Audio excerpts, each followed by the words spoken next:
Hi everyone, I'm Blight. I don't do this, and in over 200 videos I never have. But YouTube has not been, let's say, kind to my channel for the past year now. So, if I may... If you enjoyed my narration, please drop a like or a comment. Blood for the blood god, as it were. I would sincerely appreciate it, and it would help the organization immensely. Now, let's get into today's story. A masterclass in tension. This was the Blight Research Organization. Keep the lights on, folks. Trees could move in a forest every night, and you probably wouldn't even notice. There are thousands of the things in even a small forest. You couldn't possibly know the position of every one. Sure, if your go-to spot had moved, you might be suspicious. But even then, if you don't go often, you'd probably just think you misremembered. Forests have few exact landmarks. It's the same all around. You'd be forgiven for not noticing the change. For not noticing that the trees are alive. But when they're at the edge of your window, bridging between the vast empty black of the night and the safety of your own home, you'll notice. When the outside world can tap upon your glass, you notice those things. A child cries.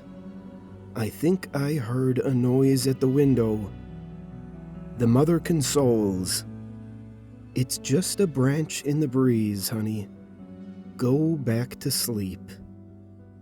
You read that and feel relief from the explanation. I read that and feel fear. What could be worse than a tree at the window? A tree that was not there yesterday. I've lived on the edge of Inwoods for over a decade. It acts as the border to the west of our small town. There's my street, with Inwoods just beyond the back fencing. The woods continue for miles until the next town. They attempted to chop down the trees a few years back to expand our quaint neighborhood. The project was canceled after just a few days in favor of expanding east instead. What made them change their minds?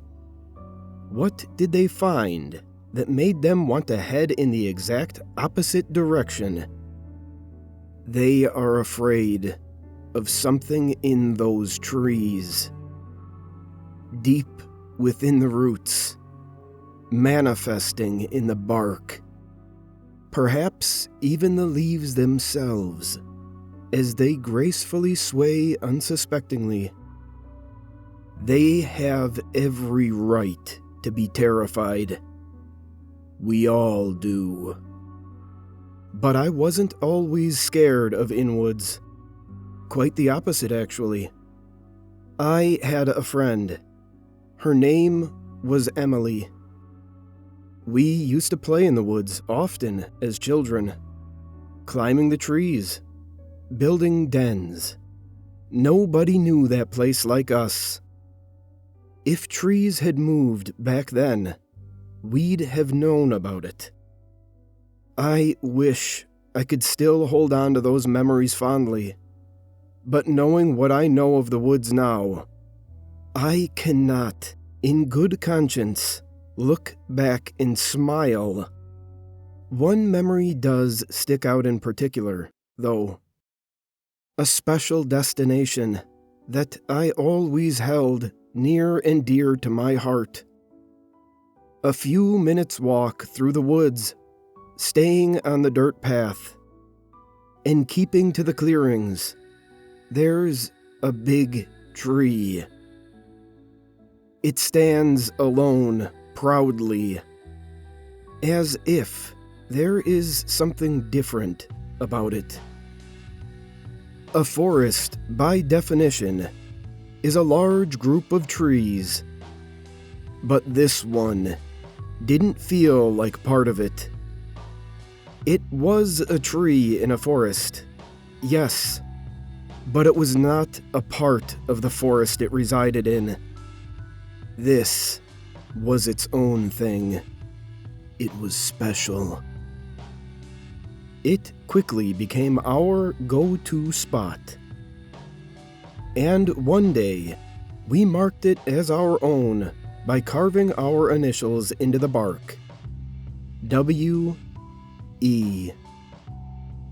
Emily went missing in those same woods just a few days later. It was our last time together. I think about it a lot.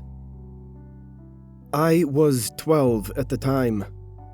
My parents didn't let me join in the local search parties. They told me I'd be scared.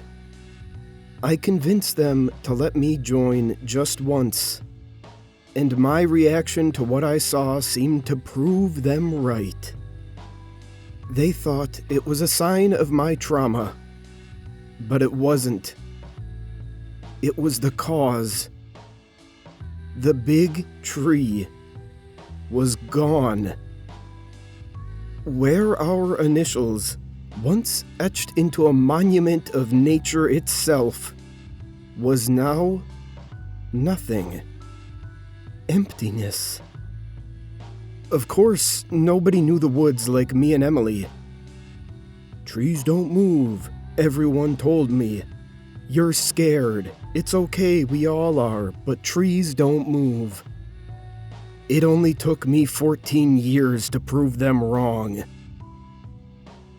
The woods began their creeping a little over a month ago. I was getting ready for bed. Yet, as my glance fell over the window, I noticed a tree over the fence. One that was not there before. The first tree to take a midnight walk. At least, the first I had noticed in over a decade. I found myself watching expectantly. But expectant of what, I'm not sure. I thought maybe I could catch it moving, morphing in the moonlit nighttime air. But it just stood there, staring back at me. Make no mistake. This tree was staring. No eyes to see, but staring all the same. It felt like it wasn't a part of the forest.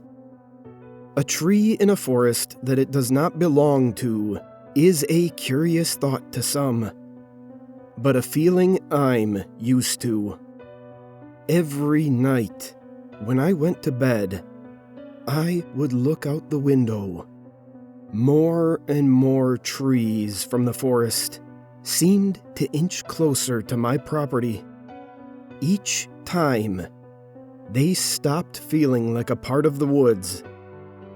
Their membership to that club ends the moment they begin to move. They are their own collective once they do that. I didn't tell anyone. I wasn't even sure what to say. People thought I was crazy for implying that trees move as a child. Imagine what they'd think if I said it now. But a fact not spoken is a fact all the same. There is a horrifying thing one learns about forests when they begin to shift. They make noise. I wish I could say it was simply a rustling or creaking as they reroute to their new location. That would almost be peaceful. They make noises that get burnt into your brain. They screech. They roar. They groan in pain. Their loud whispers whimper through the air every night, reminding us that they are on the move. Their mournful lullaby does everything but help me sleep. They distill a fear in me that I haven't truly felt for 14 years.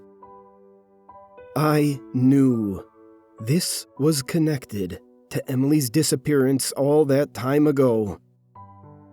I'm not the only one that hears the noises, although I'm the only one who truly listens to their meaning. Many of my neighbors have put their houses up for sale already, because they cannot stand the nightly symphony of nature. That's what they call it. Nature. Nothing about this is natural. I knew the trees were specifically targeting me after just a week. Nobody else had trees at their window, except me. Once at my home, at the edge of what I call my own, they stopped getting closer. They moved every night, continuing their echoes, but they did not break through my walls to reach me. The gentle tapping of branches upon my window had an eerie rhythm to them, as if someone were knocking, asking to be let in. I could almost feel their roots below the ground, beating like veins in flesh. It only took 2 nights of that before I decided to chop the branches. I knew they'd just grow back or move to a new position, but I needed to try it.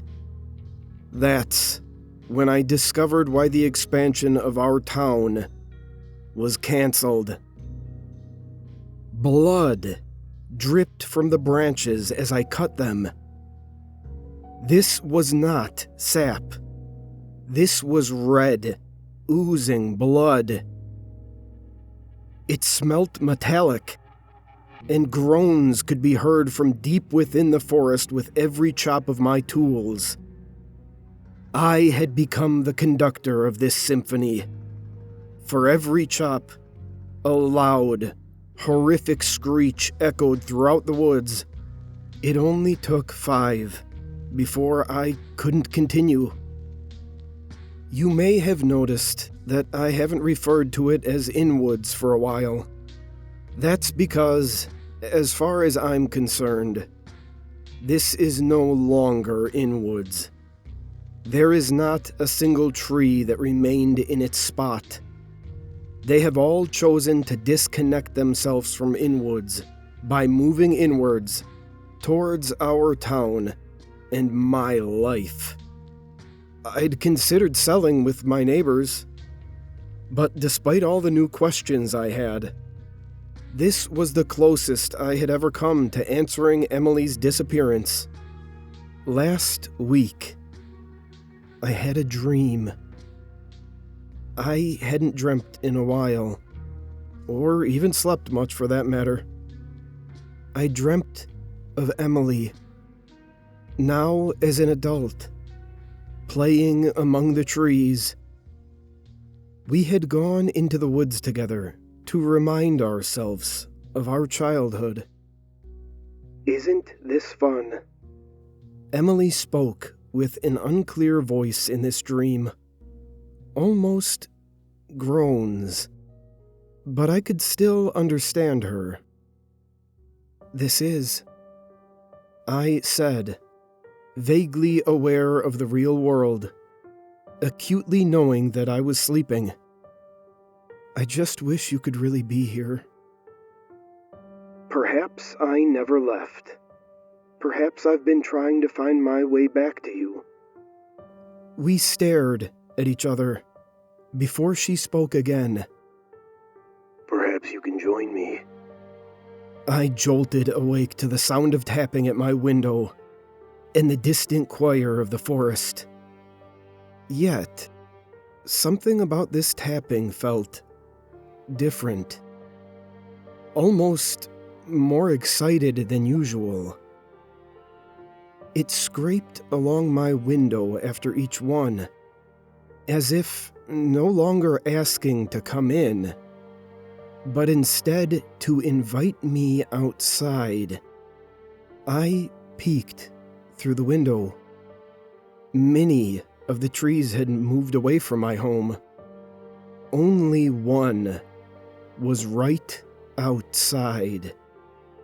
I was still tired, and my vision felt crooked. But I could clearly make out the letters engraved into the bark. W-E.